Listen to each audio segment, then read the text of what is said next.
Bonsoir à tous et bienvenue dans ce point de l'actualité. L'État veut renforcer la qualité et l'offre de soins dans les centres de santé en Côte d'Ivoire.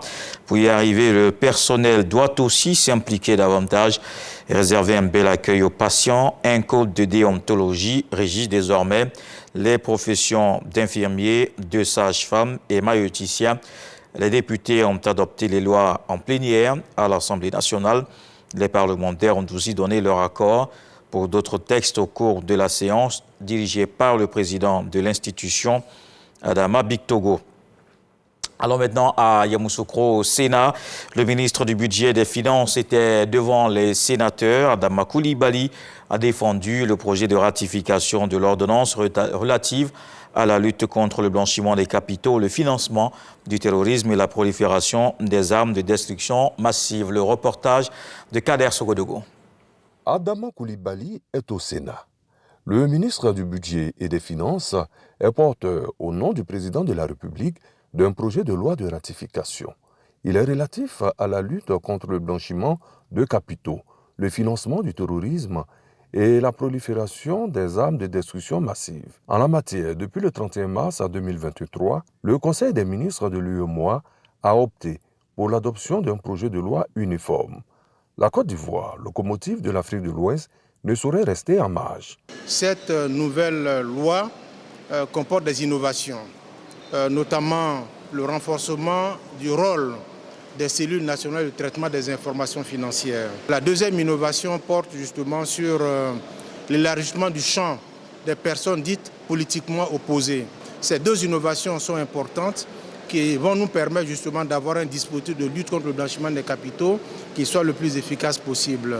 Et je suis convaincu que si nous arrivons en fait à faire adopter ce texte par le Sénat, la Côte d'Ivoire se sera dotée d'un dispositif qui lui permettra de lutter plus efficacement contre le blanchiment des capitaux et donc la lutte contre le financement du terrorisme. La Commission des affaires économiques et financières, présidée par le sénateur Cissé Mamadou, après un exposé limpide et des échanges enrichissants, a dit oui à l'unanimité au projet de ratification. Dans le centre du pays, la commune de Boaké poursuit son développement et a désormais une note financière et un dossier de levée de fonds sur le marché de l'UMOA, la capitale de Boaké, de renforcer sa crédibilité vis-à-vis des investisseurs, une confiance qui va faciliter le financement des projets. Le processus va durer environ 4 mois. Il a été lancé à Abidjan en présence de plusieurs responsables de collectivités locales.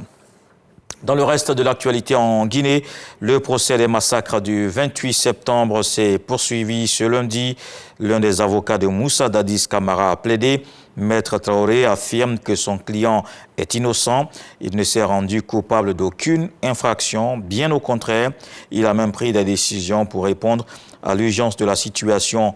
Les jours qui ont suivi le massacre, le procureur avait requis le 22 mai dernier la réclusion criminelle à perpétuité contre l'ancien président Moussa Dadis Camara et plusieurs autres responsables. En Afrique du Sud, le prochain président de la République sera élu le vendredi 14 juin.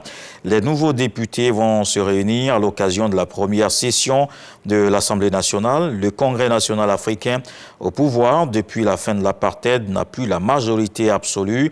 Il ne dispose désormais que de 159 sièges sur 400.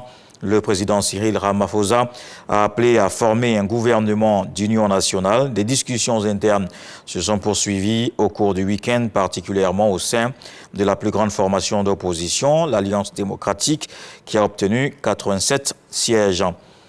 Et en terminant en France, Jordan Bardella sera candidat au poste de Premier ministre.